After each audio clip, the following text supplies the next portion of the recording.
রহমতের নবীর আদর্শ যখন পেল তারা, ওই মানুষগুলো এত দামি হয়ে গেল। মক্কার দামি মানুষ এত দামি, তাদের মতো দামি জমিনে আর কোথাও এমন মানুষ নেই। আবু বকর, ওমর, ওসমান, আলী। জান্নাতের টিকেট আল্লাহ দিয়া কয়, জিবরাইল যাও, লিস্টি আমার নবীরে জানায় দেও। নবী যেন ঘোষণা দিয়ে দেয়, লিস্টিতে যাদের নাম আছে এরা সব বিনা হিসাবে জান্নাতি। নবীর আদর্শ কত দামি। ১৫০০ বছর পরেও দেখেন আজ নবীর আদর্শ নিয়ে যারা আমরা চলার চেষ্টা করি, আমাদের কত সম্মান। এতগুলো মানুষ এই প্যান্ডেলে টাকা নাস্তা দিয়াও বসায় রাখা যাইতো না। গাড়ি দেওয়া লাগতো ফ্রি, বসার বিছানা দেওয়া লাগতো ভিআইপি, ফাঁকে ফাঁকে নাস্তা, আবার নিয়ন্ত্রণের জন্য কত পুলিশ, কত র্যাব লাগতো। কিন্তু আমার নবীর আদর্শের এমন আকর্ষণ, কাউকে টাকা দিয়ে আনা হয় নাই, নাস্তারও খবর নাই, বসার বিছানাটাও নাই, উপরেও কোনো কাপড় নাই, কত ঠান্ডা। এরপর আল্লাহর বান্দারা বসে গেছে। নিয়ন্ত্রণ করার জন্য কোনো পুলিশ লাগলো না, র্যাব লাগলো না, এরপরও ময়দানে কোনো আওয়াজ নেই। এটা কেমনে সম্ভব? পৃথিবীর শ্রেষ্ঠ নবীর শ্রেষ্ঠ আদর্শ মানার কারণেই সম্ভব। ইমামুল আউয়ালিন আল আখিরিন, বাহর সদকা রহমাতাল লিল আলামিন, সাইয়্যিদুল কাউনাইন খাতমুল মুরসালিন, আখির আমদ বুদে ফখরুল अव्वलीन। मकबूल है शाज है काबिल तो बहुत है, मकबूल है शाज है काबिल तो बहुत है, आईना के मानिंदे तू नहीं दिल तू बहुत है, आईना के मानिंदे तू नहीं दिल तू बहुत है। এখানে আসার পরে আল্লাহ ঘোষণা দিয়েছেন, আপনাদের জীবনের সমস্ত গুনাহ মাফ হয়ে গেছে। তাহলে কত বড় দামি মজলিস, অথচ বসে বসে আপনারা অনর্থক সময় নষ্ট করতেছেন। মোবাইল দিয়া, কেউ আড্ডা দিয়া, কেউ কানে কানে মুখে কথা বলেন, মানে মনে করছেন এটা মামার বাড়ির একটা অনুষ্ঠান, মনে যা চায় তাই করি, একটু পান খাই, একটু বুট খাই, বাদাম খাই, চানাচুর খাই, চা পান করি, পান খাই। মানে বেহেশতের বাগানটাকেও গজবের বাগানে বানানোর অপচেষ্টা করতেছেন আপনি অজান্তেই। এই মোবাইল নিয়ে সময় নষ্ট করতেছেন, বসছেন বেহেশতের বাগানে, করতেছেন কবিরা গুনাহ। মোবাইলে ছবি তোলা হারাম। সরকার যদি অর্ডার দেয় সেই ক্ষেত্রে জায়েজ, ইসলাম যদি অনুমতি দিয়ে থাকে সেই ক্ষেত্রে জায়েজ। মনে চাইলে ছবি উঠাবেন, স্পষ্ট কবিরা গুনাহ, হারাম। রসুলের হাদিস হলো কিয়ামতের দিন ছবি তুলনেওয়ালাদের আযাব বেশি হবে। যারা মোবাইল নিয়ে আছেন, না জেনে করলে দোয়া করি আল্লাহ মাফ করে দিন, আর জানার পরেও যদি করেন গাদ্দার। আল্লাহর সাথে মোটামুটি একটা যুদ্ধের ঘোষণা দিয়ে আপনি ময়দানে কাজ করতেছেন, যে আল্লাহ কইলে কোক আমি করবই, নবীজি যদি কইয়াও থাকে আমি করবই, কারণ আমি গাদ্দার হইছি তো আমার করতেই হবে, নবীর কথা আমি মানব না। তাদের জন্য হেদায়েতের দোয়া করি, আল্লাহ হেদায়েত দান করুন। আমি হাফিজুর রহমান তো সিরিয়ালের বাইরের এক বান্দা, সুরতে মানুষ, আসলে মানুষ হতে পারি নাই। আমার থেকে রাস্তার কুকুর অনেক ভালো, আমার থেকে হিংস্র প্রাণীরা ভালো, গর্তের পিপিলিকা ভালো। মানুষ হইয়া যেই সম্মানের আমরা, সেই ক্ষেত্রে আইসা যা করি একটা পশু এরকম করে না। তো বলতেছিলাম আমার তো নাম বাদ, মক্কা মদিনার ইমাম কেন, সারা দুনিয়ার সব আলেম ওলামা পীর মাশায়েখরাও বয়ান করলে কাজ হবে না, কপাল যদি পুড়িয়েই যায়। তাহলে স্বয়ং নবীজি বয়ান করতেছেন, এরপরও কালেমা পড়ে নাই আবু জাহাল, আবু লাহাব। কত বড় নিকৃষ্ট বেঈমান যে সৃষ্টির শ্রেষ্ঠ নবীজির বয়ানেও কালেমা পড়ে না। তাহলে কত বড় কপাল পোড়া। মনে করেন বেহেশতের বাগানে আইসাও কবিরা গুনাহ করতেছে, নিষেধ করার পরেও করে। কত বড় গাদ্দার! আল্লাহর ভয় অন্তরে কি পরিমাণ নাই।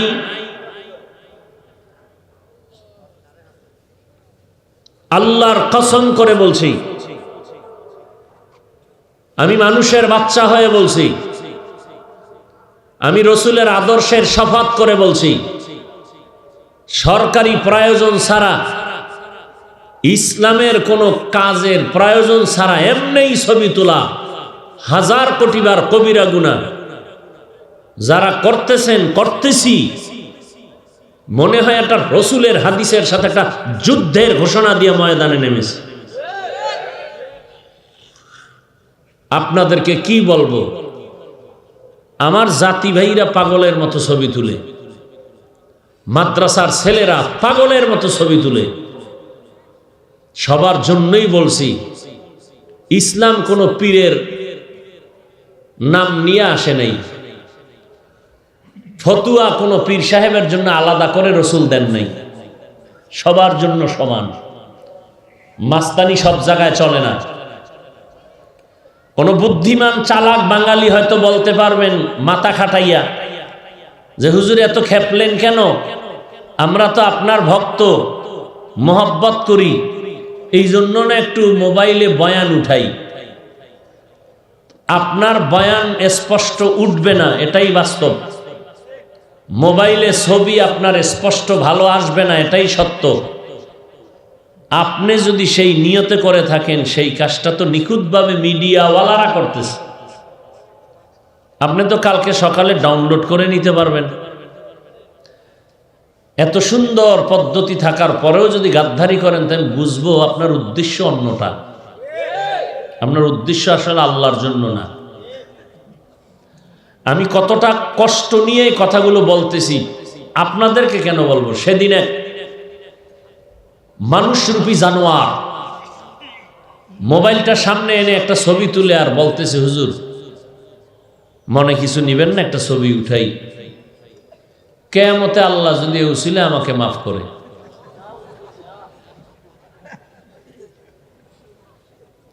কত বড় নির্বোধ, নির্ভয় আল্লাহর বান্দা।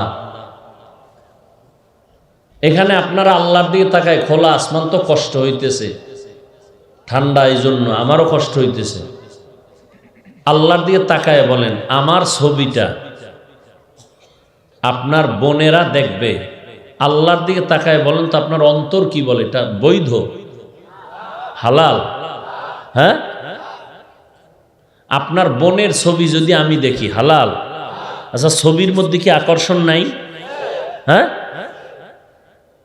তো কোরআনের বেহেশতের বাগানে বসছেন কবিরা গুনাহ করতে, হারাম কাজ করতে, তা আপনি আসছেন কেন?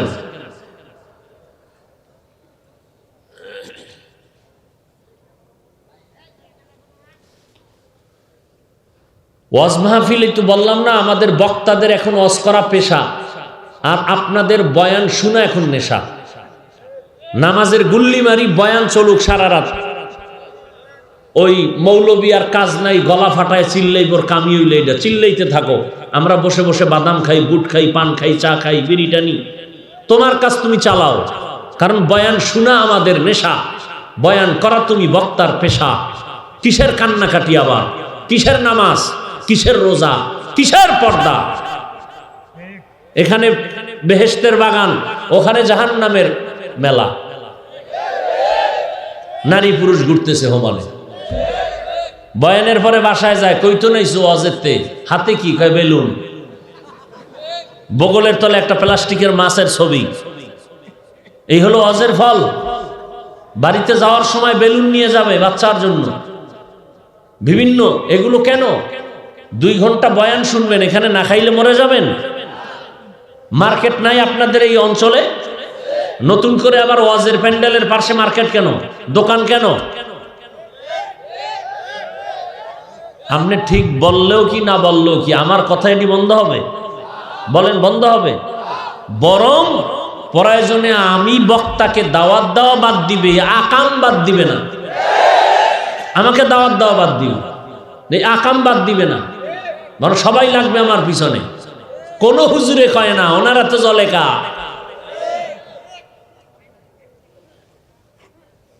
কোন হুজুরে কয় না। ওয়াজে আসছে কিছু যুবকরা হেনে নাই, কই এরা? এরা মহিলা প্যান্ডেলে তওয়াফ করতেছে। আমি বানায় বলতেছি, এটা সওয়াবের কাজ না কবিরা গুনাহ? তো কত বড় নিকৃষ্ট কপাল পরা। ওর উপরে কার অভিশাপ লাগছে আল্লাহ ভালো জানেন। বড় কারো অভিশাপ না লাগলে এইরকম কপাল পরা হতে পারে না।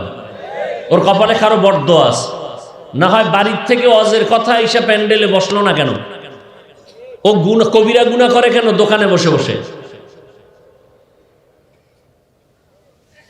ওয়াজে আসছেন, এখানে টুপি আতর এগুলো যদি ভালো থাকে বাসায় নিয়ে গেল, মায়ের জন্য একটা আতর নিয়ে গেল, বাচ্চার জন্য একটা টুপি নিয়ে গেল, একটা বোরকা নিয়ে গেল। হ্যাঁ, সাময়িক কোনো ঔষধ যদি থাকে, বিভিন্নভাবে ঔষধ বিক্রি করে মানুষের শারীরিক সুস্থতার জন্য, সেগুলো নিয়ে গেল। পুতুল কেন, খেলনার সামগ্রী কেন ওয়াজের প্যান্ডেলের পাশে?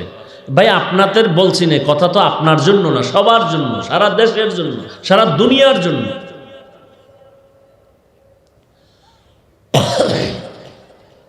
আল্লাহ আমাকেও হেদায়াত দান করুন। ওই দেখেন না প্যান্ডেলের ভিতরে মাছ লয়ে বইছে, ওই যে একটু আগে বলছি না মাছ, ওই বইছে ওখানে বইছে। হের দিলটা বড় হয়ে গেছে, আজকে সফল, ওয়াজ সফল, মাছ কিনছে। প্যান্ডেলের মধ্যে মাছ লয়ে বইছে, কারে কি ওয়াজ করবে? আল্লাহ সব ভাইকে হেদায়াত দান করুন। আসলে দোষ আপনাদের কোনো দোষ নাই, কোনো দোষ নাই, কোনো দোষ না। আপনারা না বুঝে করেন, আমরা আপনাদের বুঝাইতে পারি না, বলতে পারি না। মনে করেন এই যে কঠিন কথা বলছি, বললাম না, এটা কোনো কেউ বাদ দিতে পারবে না। প্রয়োজনে বক্তা বাদ দিবে, বক্তা যে ঠিক আছে এর আর আগামীতে দাওয়াত দেওয়া যাবে না, কিন্তু এগুলো বাদ দিতে পারবে না, সম্ভব না। কিন্তু আপনারা চাইলে পারবেন। আপনি যদি বলেন যে আমি ওয়াজে আসছি, আমি কোনো দোকানে যাব না, ওই গুনার প্যান্ডেলে আমি যাব না, কিছু কিনবো না, এইভাবে সবাই যদি নিয়ত করে, তাহলে এটা কি সম্ভব না? অনেক ক্ষেত্রে সম্ভব হতে পারে। আমার এই কথার দ্বারা 2-1 একটু চিন্তাও করতে পারে, একটু আমলও করতে পারে, আর সেই সওয়াবের অংশটা আমিও কিছু পেতে পারি। একেবারে যেহেতু আল্লাহর জন্যই বলছি, অতএব ইনশাল্লাহ আশা করি এর কিছু ফায়দা হবেই। আমি আমার ব্যক্তি স্বার্থে কিছু বলি নেই। আল্লাহ তো আল্লাহ তাআলা বলেন,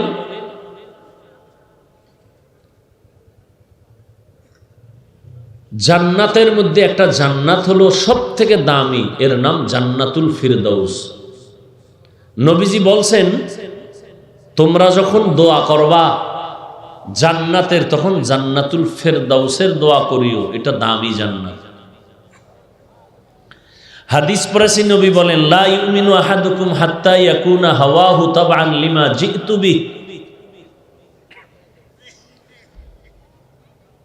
পরিপূর্ণ মুমিন ওই ব্যক্তি হতে পারবে না যতক্ষণ পর্যন্ত সে নিজের নফসানিয়তের তুলনায় আমি রসুল যা নিয়ে আসছি এর প্রতি মোহাব্বত করনেওয়ালা না হবে।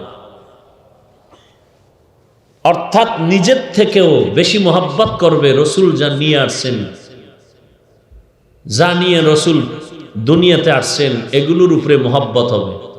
নবী কি নিয়ে আসছেন? আল্লাহ কোরআনের ভিন্ন এক আয়াতে বলেন, লাকাদ কানা লাকুম ফি রাসূলিল্লাহি উসওয়াতুন হাসানাহ।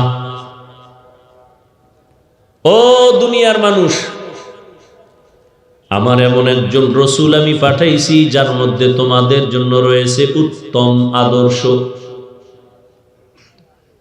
কেমন উত্তম আদর্শ? কেমন এক জমিনের মধ্যে আমার নবীকে আল্লাহ পাঠাইছেন,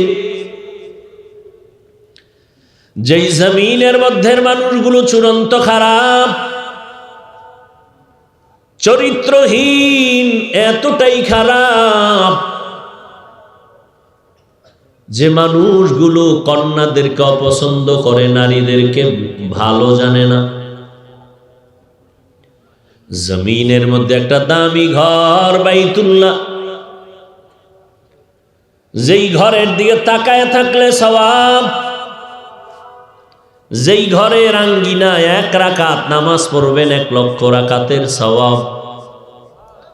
মক্কার মানুষগুলো এতটাই যে চরিত্রহীন খারাপ, নারী আর পুরুষ একত্রিত হইয়া সে ঘরটার চারপার্শ্ব তাওয়াফ করে, তাও আবার উলঙ্গ। কতটা খারাপ ওই মক্কার মানুষ! জেনা বেবিচারে পুরা সমাজটা কুলুষিত। সেই জায়গায় এমন একজন ব্যক্তিকে পাঠাইলেন যার জিন্দেগি পুরাটাই পবিত্র। এমন জায়গায় পাঠাইছেন যেই মানুষগুলো পৃথিবীর মধ্যে নিকৃষ্ট, খারাপ। আল্লাহ মাফ করুন, বুঝাবার জন্য বলি, আপনাদের আশেপাশে বেশ্যাখানা, পতিতালয়, তো ওখানে কি হয়? একজনে খবর দিল ওখানে অপরাধ হচ্ছে। এই এলাকার বড় হুজুর আছে, তারা ওখানে যাবে না, স্বাভাবিক ছোটখাটো 2-1 পাঠাবে, এলাকার গণ্যমান্য, দিন সম্পর্কে কিছু বুঝে। যাও তো তোমরা আগে ওখানে যাও, কি হালাত দেখো। আর বড় হুজুরে যদি ওখানে যায় সবাই গালাগালি করবে, সমালোচনা করবে। বড় হুজুর সে ওখানে গেল কেন? ওখানে দিনের দাওয়াতের জন্য আর কি কেউ যেতে পারে না? উনি গেল কেন এত বড় হুজুর হইয়া? আর আমার আল্লাহর কুদরত, পৃথিবীর চূড়ান্ত নিকৃষ্ট খারাপ চরিত্রহীনের কাছে আল্লাহ এমন একজনকে পাঠাইলেন, যিনি হলেন পৃথিবীর শ্রেষ্ঠ রুহানি ডাক্তার, যার জীবনে কোনো মিথ্যা কথা নাই, কোনো গালাগালি নাই, কোনো অপবিত্র নাই, যে নবীর চেহারার দিকে তাকাইলে ক্ষুধা নিবারণ হয়, এমন এক নবী যার ঘাম থেকে মিশকের ঘ্রাণ। আল্লাহর কুদরতটা কেমন! রহমতের নবীর আদর্শ যখন পেল তারা, ওই মানুষগুলো এত দামি হয়ে গেল। এখন কি হইল ফলাফল? মক্কার দামি মানুষ এত দামি, তাদের মতো দামি জমিনে আর কোথাও এমন মানুষ নেই। আবু বকর, ওমর, ওসমান, আলী, জান্নাতের টিকেট আল্লাহ দিয়া কয়, জিবরাইল যাও লিস্টি আমার নবীরে জানায় দেও। নবী যেন ঘোষণা দিয়ে দেয়, লিস্টিতে যাদের নাম আছে এরা সব বিনা হিসাবে জান্নাতি। নবীর আদর্শ কত দামি! ১৫০০ বছর পরেও দেখেন আজ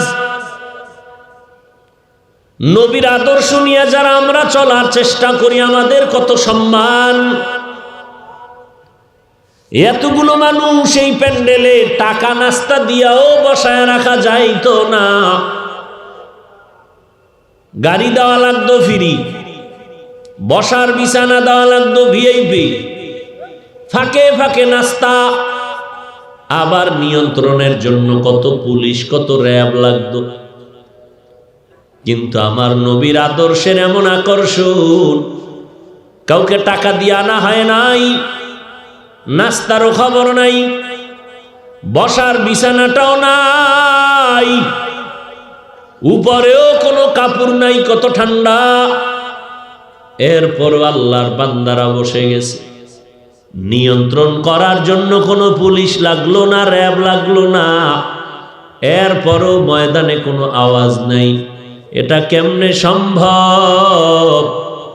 পৃথিবীর শ্রেষ্ঠ নবীর শ্রেষ্ঠ আদর্শ মানার কারণেই সম্ভব।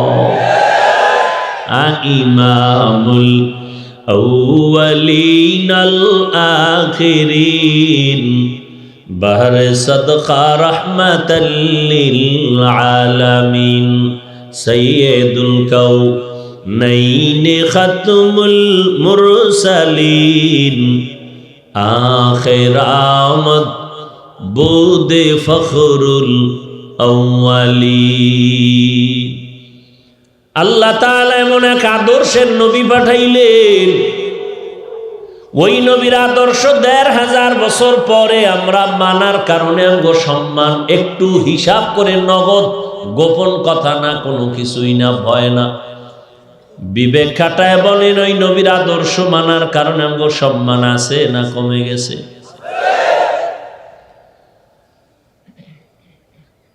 মহামারী করোনায় স্কুল কলেজ বন্ধ, ব্যবসা বন্ধ, চাকরি বন্ধ, ট্রেন বন্ধ, বাস বন্ধ, গাড়ি বন্ধ, চলাফেরা বন্ধ, সব বন্ধ হয়ে গেল। মিল ফ্যাক্টরি গুলো বন্ধ। ইতিহাস ভুলিয়া যাইও না রে মুমিন, এই জমিন একটা কোরআনের মাদ্রাসাও বন্ধ হয় নাই।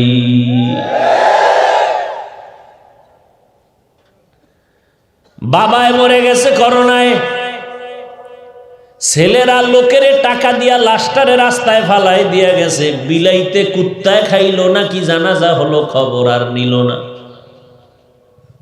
কেমন ছেলে জন্ম দিয়া এর পেছনে জীবন যৌবন নষ্ট করলেন। এরে আল্লাহর বান্দা,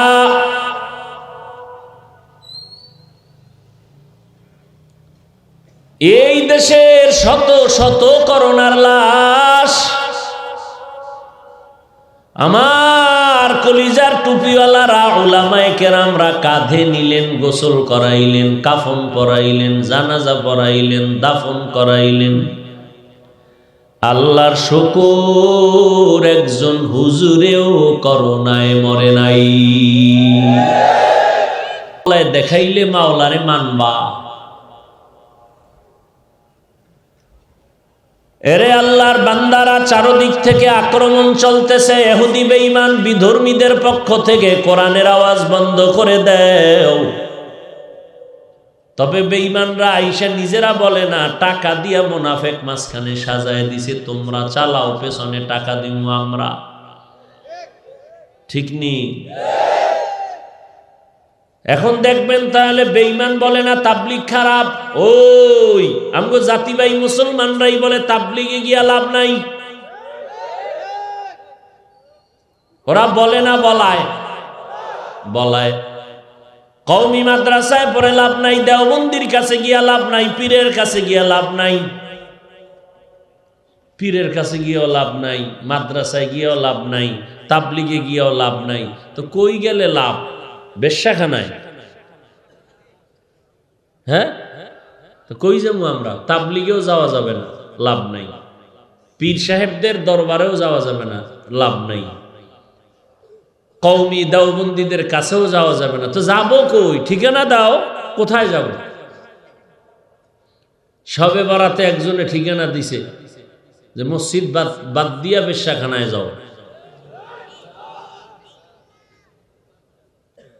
আল্লাহ হেদায়াত দান করুন। এরে আল্লাহর বান্দারা, তাবলীগওয়ালাদের কারণে এই দেশের কি পরিমাণ মানুষ গাঞ্জাখোর হইছে বলো? কি সত্য কথাটা বলতে কষ্ট হইতেছে? তাবলীগের কারণে কি পরিমাণ মানুষ বেনামাজি হইছে বলেন তো? হ্যাঁ, তাবলীগের কারণে কি পরিমাণ মানুষ বেপরদাওয়ালা হইছে, একটু প্রমাণ নাই? আচ্ছা, চরমোনাই, উজানি, বাহাদুরপুর, নানুপুর, যাদেরকে আমরা আহলে হক পীর বলি, বলেন তো এই চরমোনাই, উজানি বা এই সমস্ত খাঁটি আল্লাহওয়ালা পীরদের মাধ্যমে বলেন তো কি পরিমাণ মানুষ ডাকাত হইছে, সুদখোর হইছে? আচ্ছা আসেন ৩ নাম্বার, কওমি দেওবন্দীদের কারণে এই দেশের আমার সন্তান মুরব্বী কি পরিমাণ চরিত্রহীন হইছে। হ্যাঁ, তো বিরোধিতা কেন?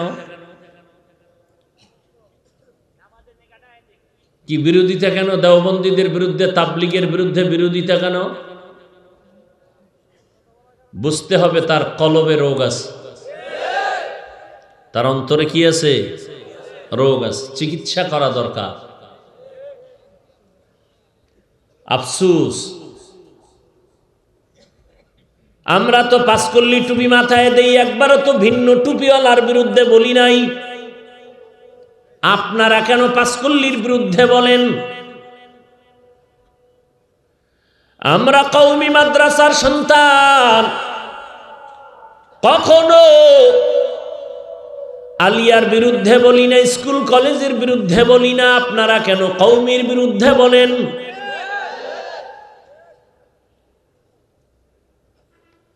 আমরা তাবলিগের লাইনের সন্তান, যারা তাবলিগ করেন না আমরা তো একটা গালিও দেই নাই। আপনি কেন তাবলিগের বিরুদ্ধে, তাবলিগ যে করেন না আমরা তো খারাপ বলি না, আপনি কেন তাবলিগের বিরুদ্ধে কথা বলেন? আমরা পীরের লাইনের সন্তান, আমরা আহলে হক পীর মাশায়েখদের মানি। যারা পীর মাশায়েখের লাইনে নাই আমরা তাদের গালি দেই না। আপনারা কেন পীরদের বিরুদ্ধে কথা বলেন? বলে ওলিয়া উলিয়া মানি না। বিষয়টা কি রে বাবা? আমরা রমাজানে 20 রাকাত তারাবি পড়ি, যারা 8 রাকাত পড়েন আমরা তো আপনাদের গালি দেই না, বিরুদ্ধে বলি না। আপনারা কেন 20 রাকাত ওয়ালাদের বিরুদ্ধে বলেন? সালাম দেন না, দিলেও নেন না। আমরা সূরা ফাতিহার শেষে আস্তে করে আমিন বলি, আপনারা যারা জোরে বলেন আমরা বিরোধিতা করলাম না, আপনি কেন আমাদের বিরুদ্ধে নামলেন? আমাদের বুঝতে বাকি নাই আপনার অন্তরের মধ্যে ঝামেলার বাসা বাঁধছে।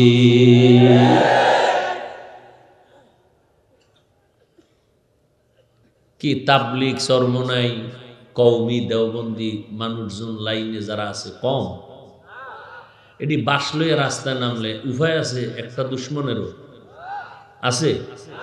হাটহাজারি হুজুরে একবার নামায় দেখাইছিলেন না, তো শুধু কওমিওয়ালারা নামছে, আমগো আলিয়া আছে না। কথা বল না কেন? আমরা চরমনাই তাবলিগ দেওবন্দি আলিয়া শুদ্ধ যদি বাস লইয়া রাস্তায় নামি, এই ভণ্ড বাতেলগুলোকে সাইজ করতে কি 60 মিনিট লাগবে? এটা একটু ভাবা দরকার না যে এগো সংখ্যায় লোক বেশি, এরপরও যে আমগো বিরুদ্ধে কিছু কয় না। হ্যাঁ, আমরা ওইটার বিরুদ্ধে বলি যে আমগো ওই ময়দানকে ঘোলাটে করবেন। আপনি শবে বরাতের রাত্রে মসজিদে না থাইকা বেশ্যাখানায় থাকা ভালো যখন বলবেন, তখন তো আমাদের আপনারা কিছু বলার আমার দরকার নেই। তো আমাদের লাইনের মানুষগুলো যখন একটা বিভ্রান্তে পড়বে, তাদেরকে বুঝাবার জন্য তো কিছু বলতে হবে, সেইটা আমরা বলি। কোনদিন আমাদের কোন ওলামায়ে কেরাম ডাক্তার জাকির নায়েকের বিরুদ্ধে পর্যালোচনা করেছেন, কোন গালি দিয়েছেন কোনদিন? বরং যারা ডাক্তার জাকির নায়েকের পাগল, অন্ধ পাগল, হঠাৎ করে জাকির নায়েক সাহেব যখন মাযহাবের পক্ষে ভাষণ দিলেন ইংলিশে, যারা অন্ধ ভক্ত এরা উল্টা আবার বিরোধিতা শুরু করল। এরা আমার কাছে বাঁকা হইয়া। আমরা তো কখনো ওইভাবে কোনো বাঁকা কথা বলি না, যেটা না বললেই না সেটা আমরা বলি, যাতে করে আমাদের লাইনের মানুষগুলো বিভ্রান্তে না পড়ে। যেমন একটু আগে বয়ানে বলে আসছি, যারা 8 রাকাত তারাবি পড়ে পড়ুক, আমরা 20 রাকাত পড়ব, কোনো ঝগড়ায়। এখন আপনার একটা বন্ধু সে হে খালি আপনার ধাক্কায়, এই তুই 8 রাকাত পড়বি, 20 রাকাত পড়ো কেন? এখন এই প্রতিদিন যদি ধাক্কা ধাক্কি করে, এর একটা সান্ত্বনামূলক জবাব দিবেন, কি রে ভাই তোর কথা আমি মানি, মানো, কাহা তো 1 কাপ চা খা, বাস হে খুশি হয়ে গেছে।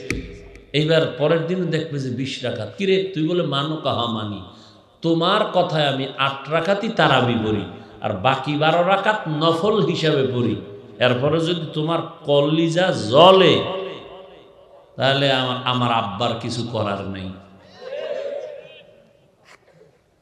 কি তোমার কথায় আমি 8 রাকাতই পড়ছি তারাবি, বাকি 12 রাকাত কি হিসাবে পড়ছি? নফল। শেষ। 20 রাকাত তারাবি কি সাহাবায়ে কেরাম পড়েন নাই? তো সমস্যাটা কি? এ নিয়ে বিভ্রান্ত কেন, তর্ক কেন? সালাম দিবেন না, দিলেও নিবেন না, এত তাকওয়া আপনার অন্তরে? এটা কোন তাকওয়া? আল্লাহ হেদায়াত দান করুন। পুরা একটা মানে কঠিন এক পরিস্থিতির শিকার সাধারণ মুসলমানেরা। আজীবন ঝগড়া ছিল মসজিদের বাইরে, আর এখন মসজিদের ভিতরে ঝগড়া, তর্ক, সব মসজিদের ভিতরে। আল্লাহ হেদায়াত। ওই যে বললাম একটু আগে, কপাল যদি পুড়ে যায় তো আমি কেন? নবীজির বয়ানেও কালেমা পড়ে না, মনে আসেনি? এরকম দুই একটা কত বড় নিকৃষ্ট বেঈমান যে নবীজির বয়ান শুনিয়াও কালেমা পড়ে না। আবার কপাল যদি খুলে যায়, নবীকে জবাই করতে আসিয়া তরবারি নিয়েও কালেমা পড়ে। নাম জানেননি? এর নাম কপাল। এর নাম কি? কপাল খারাপ হইলে নবীর বয়ানেও কালেমা পড়ে না, আর কপাল যদি খুলে যায় নবীরে জবাই করতে আইসা কালেমা পড়ে।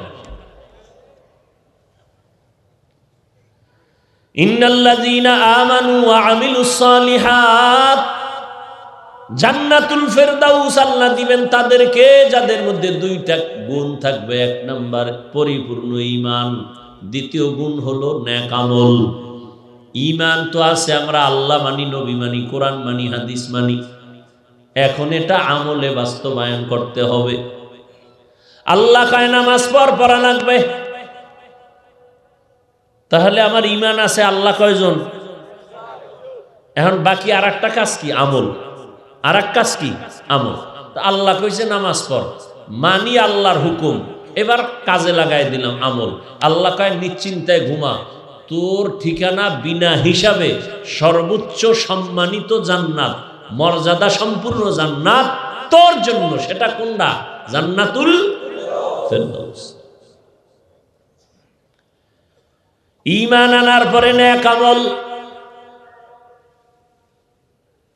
আবার এমন ঈমান যে ঈমানের মধ্যে কোনো ভেজাল নাই। বলে ঈমানের মধ্যে ভেজাল কেমন? বলে ঈমানের মধ্যে ভেজালের নাম শিরিক। ভেজালের নাম কি? আল্লাহর মতো আরো কেউ আছে মনে করার নাম। আল্লাহর ক্ষমতার মতো কারো ক্ষমতা আছে মনে করার নাম। আল্লাহর একক কিছু গুণ আছে, ওই গুণটা আর একজনের মধ্যে আছে মনে করার নাম। আল্লাহর যেমন একক গুণ হলো তিনি রাজ্জাক, রিজিক দেওয়ার মালিক। এই গুণটা আর কোন পিসাবের মধ্যে আছে? কোন নেতার মধ্যে আছে? কারোর মধ্যে যদি থাকতো, নেতাগো মধ্যে, যে রিজিক তারাও দেয়, তাহলে আমাকে হুজুর গো কত আগে না খাওয়াইয়া মাইরে ফেলাইতো। কি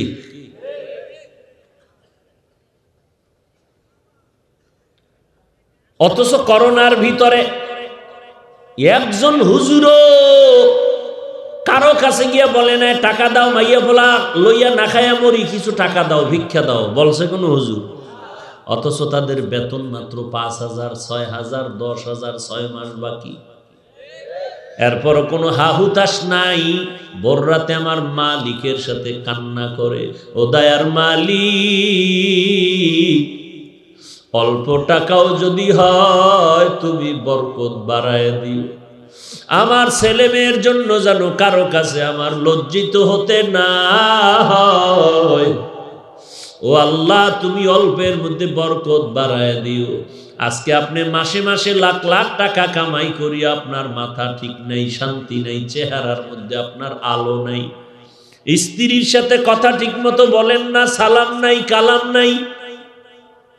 আর দেখেন অল্প টাকা বেতন পাইয়াও কোনো হুজুর না খায়া টেনশন করে না, মুসল্লিদের সাথে খারাপ বলে না, কমিটির সাথে খারাপ আচরণ করে না। আপনার লক্ষ লক্ষ টাকা ইনকাম, ঘরের মধ্যে খাওয়ার সদস্য কম, আর হুজুরের ঘরে সদস্য কি কি তা আপনার ঘরে কম কেন? কই যে আমরা ট্যাবলেট খাইছি, বাহিরের ছেলে হোক মেয়ে হোক দুটোর বেশি নয়, একটা হলে ভালো হয়, না হইলে আরো ভালো। আর আমাদের স্লোগান কি? নবী বলছেন ওই বাড়ির মাইয়া বিয়া করবি যেই ঘরে যেই বংশের সন্তান বেশি হয়, ওই ওই ঘরের ওই বংশের মেয়ে বিয়া করো। কিয়ামতের ময়দানে আমি নবী যেন গর্ব করতে পারি অন্য নবীদের তুলনায় আমি মুহাম্মদের উম্মত বেশি। আচ্ছা, এই যে ট্যাবলেট খাইলো তোমার মা বাবারা, বলো তো আমাকে বাংলাদেশের ডাইকি এই ট্যাবলেট খাইয়া মোটামুটি বাঙালির সংখ্যা 5 বছরে কি পরিমাণ কমছে? তো ওই ট্যাবলেট কি বাড়ান না? ট্যাবলেট চিন্তা করছে, তা ট্যাবলেট গুলো খায় যায় কোন? হ্যাঁ, আসল কথা বললে তো আপনারা পাগল হয়ে যাবেন, এমনিই তো পাগল।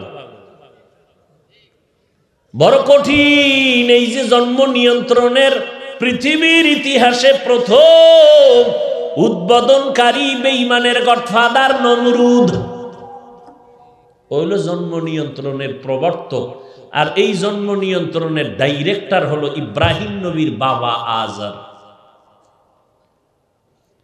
নমরুদ্দা ইব্রাহিমের আইতে দিবে না, এই জন্য কত সন্তানের যে জবাই করছে।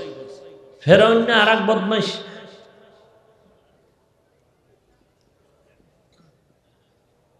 এরে আল্লাহর, আচ্ছা এরা এই স্লোগান দেখেন, এত কিছু বানাইছে এই সিস্টেম বেঈমানের। এই যে এই সন্তান কমানোর এই সিস্টেমটা চালু করছে কারা? বিধর্মীরা। কিন্তু এক বেঈমানের বাচ্চাগুলো এই ট্যাবলেট খায় না, কেউ খায় না। এটি ওগো উদ্দেশ্য হলো মুসলমান কমাও। অথচ বেঈমানদের ইতিহাস, রবীন্দ্রনাথের ইতিহাস জানো? এই যুবকেরা হারাটা রাত্র আকাম করো মোবাইল ডেরে লইয়া, তো লাজ লজ্জা কবে হইল? অথচ আমরা সময় পাই না। তোরা মোবাইল দিয়া গুগলে সার্চ দিয়া অনেক কিছু ইতিহাস পড়তে পারো। রবীন্দ্রনাথের মাইয়া বলা কয়টা জানো নি? সব বেঈমানের। এক ইহুদির বাচ্চা 70টা, কয়টা? মাঝে মাঝে এটি পত্রিকায় তো আসে। প্রত্যেকটা বিধর্মীর ঘরে সন্তান বেশি, খবর নাও। এই আজকে খবর লোক, প্রত্যেকটা বেঈমান বিধর্মীদের ঘরে বাচ্চা কি বেশি, অনেক বেশি, খুব হুঁশিয়ার, সন্তান অনেক বেশি। আর আঙ্গ মুসলমানের সংখ্যা কমানোর জন্য এই পলিসি তারা অবলম্বন করছে। আর আল্লাহ কয় তুই আমার লাগে ফাল্লা দিছ। যেদিন থেকে এই ট্যাবলেটের খাওয়ান বাইরে গেছে, ওদিন থেকে আল্লাহ কুদরতি ট্যাবলেট চালু করছে। একসাথে 3টা 4টা, ইদানিং হুনি 7টাও নাকি হয়। আল্লাহর সাথে পাল্লা দিয়ে পারবে বদমাশ কে? পারবে কেউ? একসাথে টেরিফাই নাই, 2টা হয়েছে একসাথে, 3টা হয়েছে একসাথে, টেরিফাই নাই। সেদিন এই কয়েকদিন আগে শুনছি এক মহিলা আমাদের দেশে হসপিটালে 4 সন্তান, মাও সুস্থ, বাচ্চাও কি সুস্থ।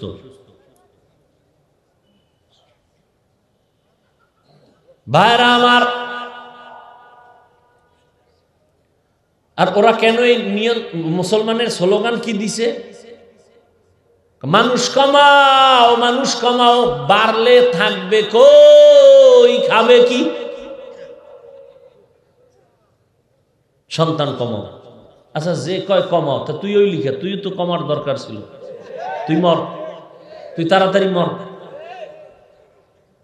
যারা কয় সন্তান কমাও মানে কি আমি বাদে সব কমাও, তো তুই আগে মরিয়া কয় যে আমিও মরলাম তোমরাও মরো। কত বড় বদমাশ, কত বড় ইসলামের দুশ্মন। আচ্ছা মুরব্বীরা এবার বলেন, যুবকরা বলতে পারবে না, মুরব্বীরা এলাকার আছেন না দুই একজন, ঘুমাইতেছেন নি? আচ্ছা 50 বছর আগে 1 কাঠা জমিন, বুঝেননি? 1 কাঠা জমিনে যেই পরিমাণ ধান হইতো 50 বছর আগে, এখন কি কম না বেশি? বাড়াইছে কি আপনার আব্বায়?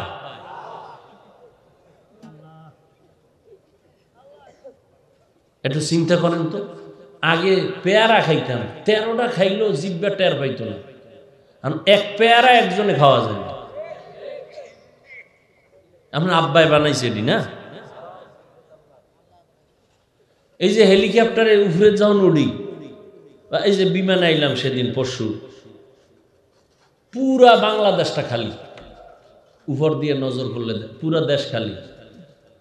আরো কত কোটি মানুষ হইলে থাকার জায়গার অভাব নেই, বহু জায়গা হয়ে রয়েছে, দুনিয়ার জায়গা।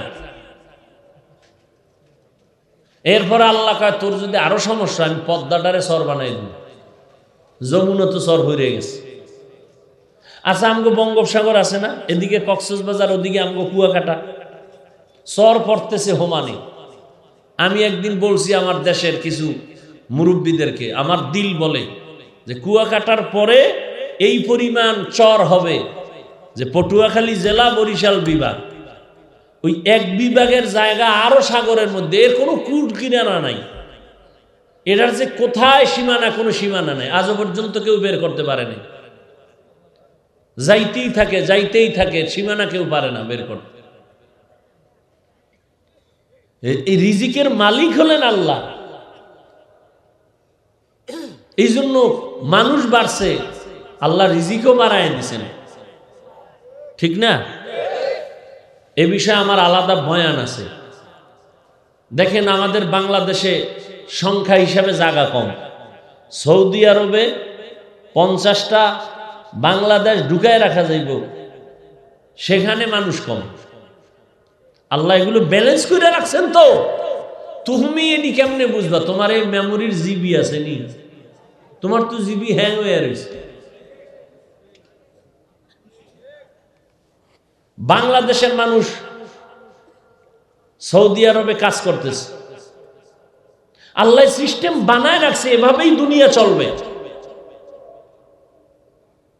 আর বাঙালি সৌদি যাইয়া ওদের এমন চালাক বানাইছে, বয়ে বয়ে বাঙালি কান্দে, বুদ্ধিটা কিনলে গিয়ে এরম দিলাম। সৌদি আরো বড় চালাক হয়ে গেছে, বাঙালি কষ্ট পায়।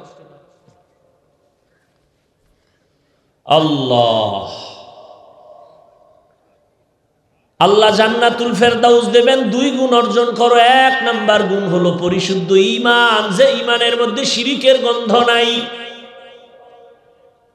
রাজ্জাক আল্লাহর একটা একক গুণ, এই গুণটা কারো মধ্যে যদি আসে, কেউ মনে করার নাম শিরিক।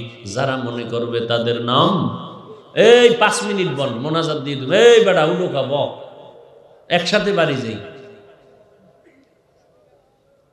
ভাইরা আমার,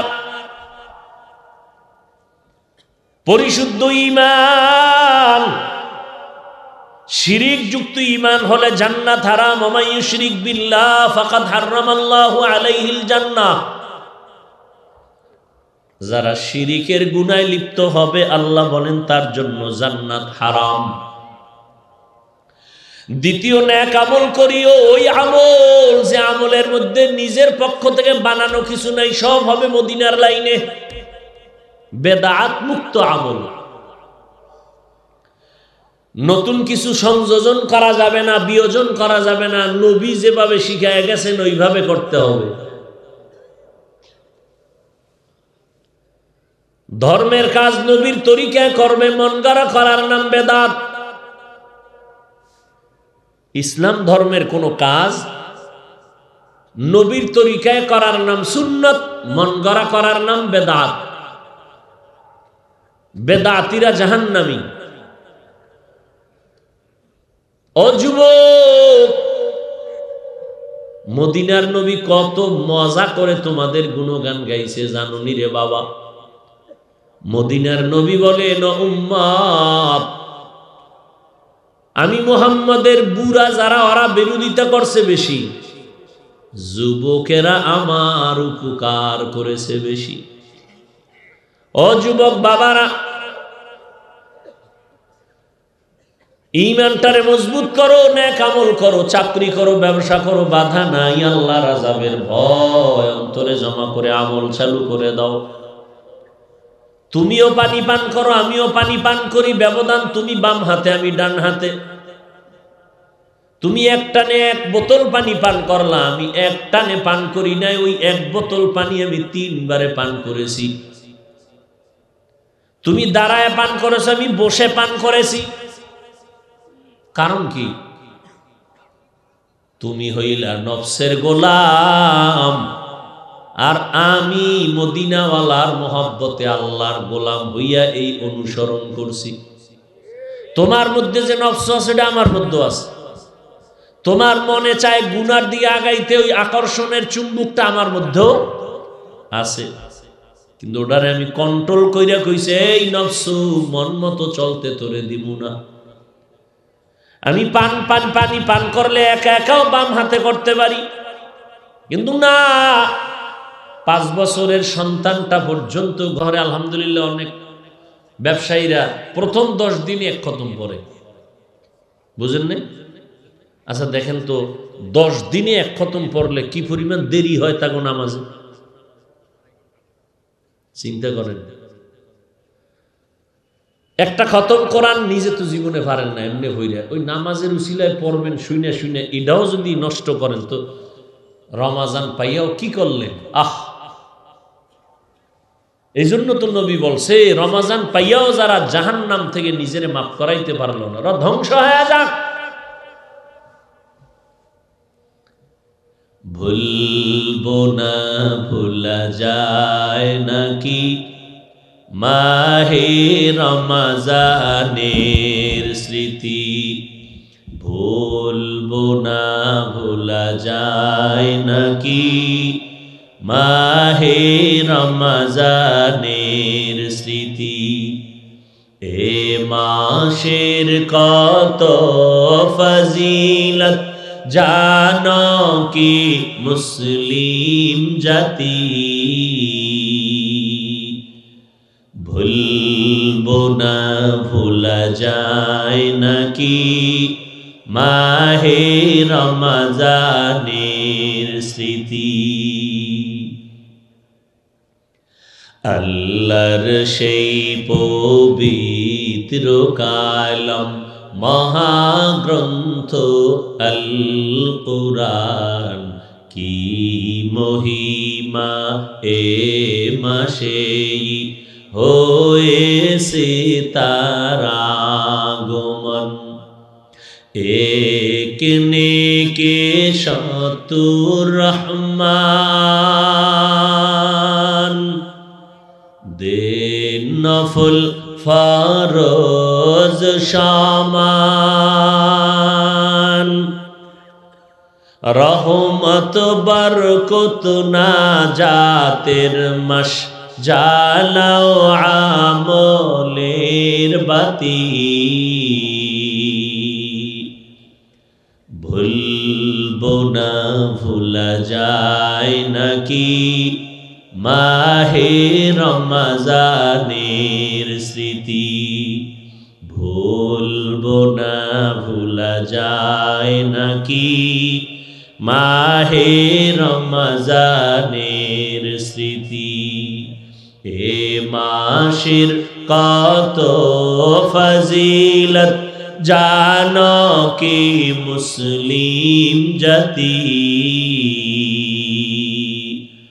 ভুলবো না, ভোলা যায় নাকি মাহে রমজানের স্মৃতি।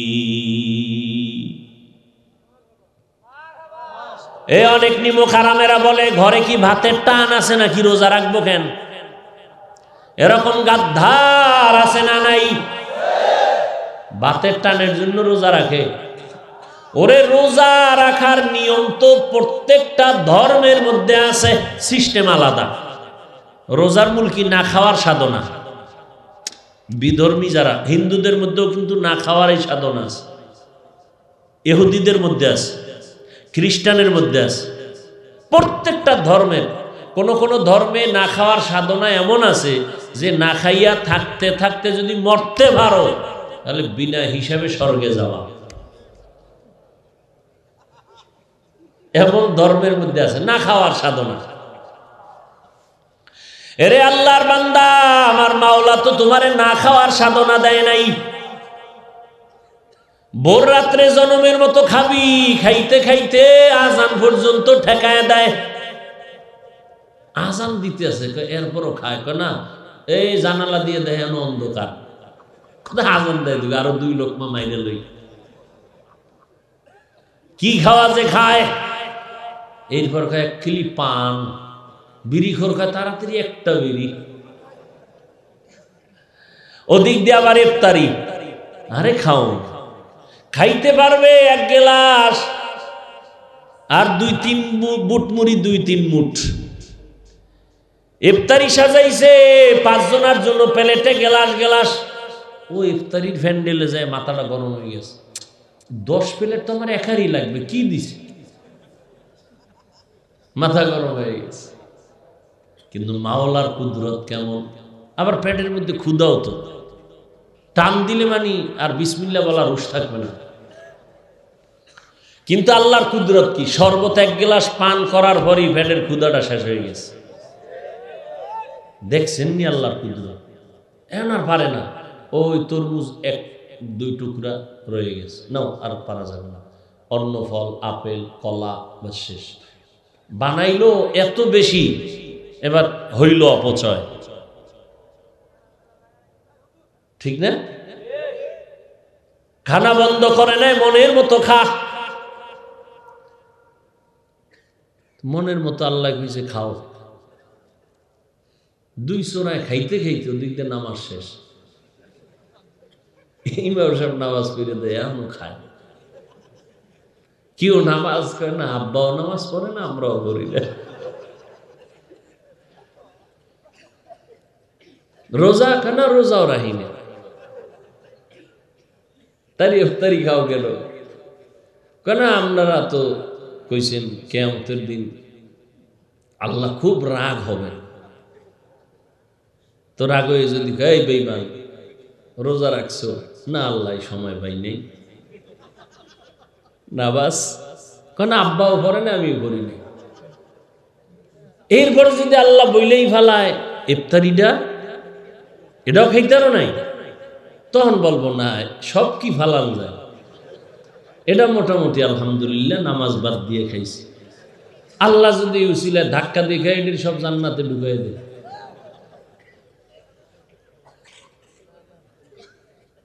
জেনে শুনে বেরোজাদারকে ইফতারি করানো সওয়াব নাই, গুনাহ গুনাহ গুনাহ গুনাহ গুনাহ। আপনি জানেন এটা রোজা চুরি করে, রোজা রাখে না। আর রোজা যারা রাখে না মোটামুটি ধরা যায়, খালি ঠোঁটের মধ্যে মালিশ করে, ওই পর্দার মধ্যে খাইয়ে লইয়া বাইরে ঠোঁট মুছে। ভাইরা আমার, রোজাদার ইফতারি করাবেন, আল্লাহ খুশি হয়ে যাবেন, নবী খুশি হয়ে যাবেন, আপনার রিজিকের মধ্যে বরকত বেড়ে যাবে। রমজানুল মুবারাক আমলের মাস, দুনিয়ার লাইনেও লাভবান হয়ে গেল ব্যবসায়ীরা, চাকরিজীবীরা, আখিরাতের লাইনে কেন লাভবান হওয়া যাবে না? এখন থেকে তৈরি হয়ে যান, ইনশাআল্লাহ একটা রোজাও আমরা ভাঙবো না। যেডিতে সবসময় রয়, এডি আতুটাই কোনো লাভ আছে? আপনি তো সবসময় থাকেন, নাকি মাঝখানে নিয়ত করছিলেন যে রাখবেন না, তা আতু ডাইলেন কেন? যারা রাখে না ওরা না আতু ডাইবে যে ইনশাআল্লাহ একটা রোজাও ভাঙবো না। এরা যদি আতু ডায় তৈ না, আল্লাহ খুশি হবে। যে আমার বহু যুবকরা 6 বছর বয়সের থেকে ইনশাআল্লাহ একটা রোজাও ভাঙ্গি না। আলহামদুলিল্লাহ আমার মাইয়াও 6 বছর থেকে রোজা ভাঙে না। ওরে যদি এক রাত্রে না উড়াই, পরের দিন না খাইয়া রোজা রাখে, রাগ কইরা খাই না, উড়াইলাম না কেন? এই মাস্তানওয়ালারা মুরব্বীরা কি সন্তান জন্ম দিলেন, বাহাদুরি করেন সন্তান নিয়া, কি সন্তান জন্ম দিলেন। রোজা রাখে না, নামাজ তো নাই, ওই ঘরে কোনো তাবিজ দিলে কাজ হবে না, আমি হুজুর দোয়া করলেও কাজ হবে না, কারণ যেই ঘরে নামাজ নাই ওই ঘরে রিজিকে বরকত নাই। এই জন্য আল্লাহর মোহাব্বত নিয়ে তৈরি হয়ে যান, একটা রোজাও ভাঙবো না, ফরজ রোজা আল্লাহর আইন, কয়দিন আর বাঁচবেন। আর একদল আছে গ্যাস্ট্রিক, তুমি রোজাডারে গ্যাস্ট্রিকের কারণ বানাইছো কেন, বরং রোজাটাকে তুমি ঔষধ বানাও, যে আমার গ্যাস্ট্রিকের ঔষধ কি রোজা, আমি রোজা থাকলে আল্লাহ তোমার জন্য রোজা থাকবো, আল্লাহ তুমি রোজার বরকতে আমাকে সুস্থ রাখি। একদিনও বলছে গ্যাস্ট্রিকের গোষ্ঠী, একদিনও বলেন। আল্লাহর মোহাব্বত নিয়ে আত্মবিশ্বাসের সাথে বলবেন আল্লাহর কাছে, আল্লাহ আমি রোজা একটাও ভাঙতে চাই না, এখন আমার রোগ, তুমি রোজার বরকতে আমাকে সুস্থ রেখো। ইনশাআল্লাহ দেখবেন আপনি রোজার মাসে টেরি পাইবেন না কি এর রোগ, কোন রোগ। এই আমি একটা নগদ প্রমাণ আপনাদেরকে শুনাই, অহংকার না, বুঝাবার জন্য। এই যে হজে যাই না, ওমরায় যাই, দেখছি বাংলাদেশে বইয়া ঔষধ না খাইলে বেউস, সৌদি আরবে ঔষধ নিয়ে গেছি গাট্টি সুদ্ধা, খানার কোনো ডাইন বাম নাই, খালি হোমানে আইতেছে আর ঢুকাইতেছে। এই 15 দিন হজের সফরে 20 দিন 40 দিন কোনো ঔষধ খাই নাই, খানারও কোনো লিমিট ছিল না। আল্লাহর রহমতে সৌদির জমিনে মক্কা মদিনার এই পবিত্র জায়গায় যতদিন ছিলাম কোনো রোগ আছে বলে মনে হয়নি। বাংলাদেশে আওয়ার পরে 3 দিন হইয়া রয়েছি, চোখ খোলার কায়দা নেই। পবিত্র দেশে আইছি তো, ভেজাল খানা ঢুকে গেছে ভিতরে, পবিত্র দেশের খাওন সব ভেজাল, মাছে ভেজাল, দুধে ভেজাল, খানায় ভেজাল, চাউলে ভেজাল, কি ভেজাল ভেজাল, কঠিন ভেজালে পড়ে রয়েছে। কারণ মক্কা মদিনায় জমজমের পানি বড় এক দামি ঔষধ। যাদের ঘরে জমজমের পানি আছে, যত রোগ হোক এটা নিয়ত করে খাইবেন, পুরাই পুরাই পানি পান করবেন। জমজম একটা মহা ঔষধ। পেটে রোগ আছে ঔষধ, মাথা ব্যথা করে একটু জমজমের পানি দিয়ে মাথায় একটু ঠান্ডা রাখবেন, মহা ঔষধ। দুনিয়ার আকাম করবেন, খাওয়ানে কোনো বিসমিল্লা নাই, বাস নাই, যা পাইবেন খাইতে থাকবেন, বামাতে খাইবেন, বিসমিল্লা নাই, এরপরে আবার বিড়ি তো আছি, খাওয়ার আগে খাওয়ার পরে, এতে আপনি সুস্থ থাকবেন কিভাবে? আল্লাহ সবাইকে হেদায়াত দান করুন। আমার যুবক বাবারা রোজা রাখবেন।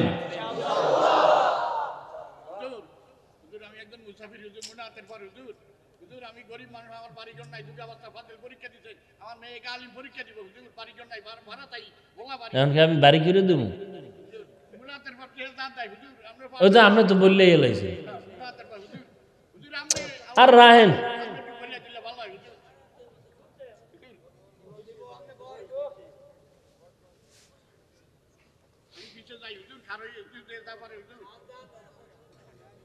শীত আইলে পাগল খালি বাড়তেই থাকে। এক জায়গায় গেছি তো খানা খাইতে বইছি,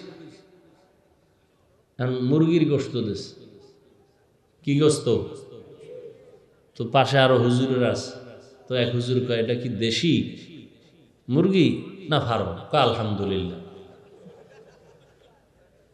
হুজুরে বারবার জিজ্ঞেস এটা দেশি না ফার্ম? হ্যাঁ, খালি কয় আলহামদুলিল্লাহ। তো কি বুঝি আপনার আলহামদুলিল্লাহ দ্বারা কি বুঝলাম?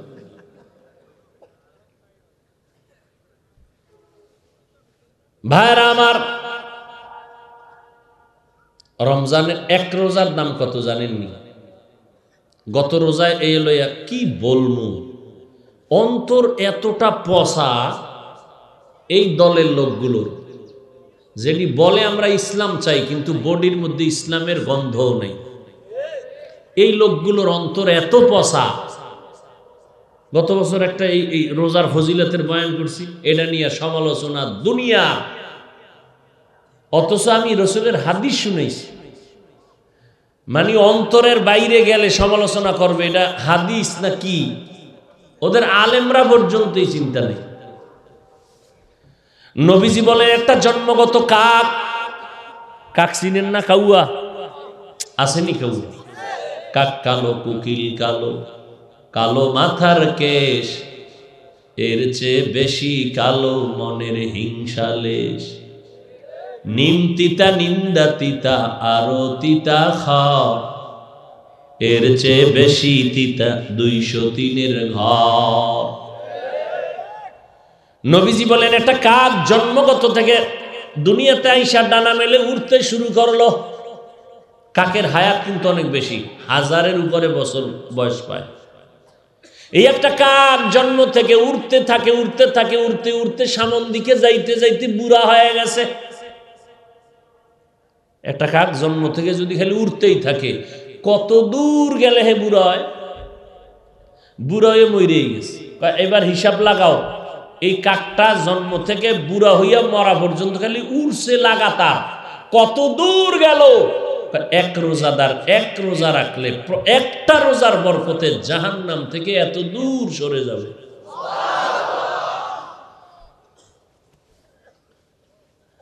এইটা নিয়ে সমালোচনা করছে, অথচ এটা মিশকাত শরীফের হাদিস। ভাইরা আমার, ওই যে দেখতে নারী চলন বাঁকা,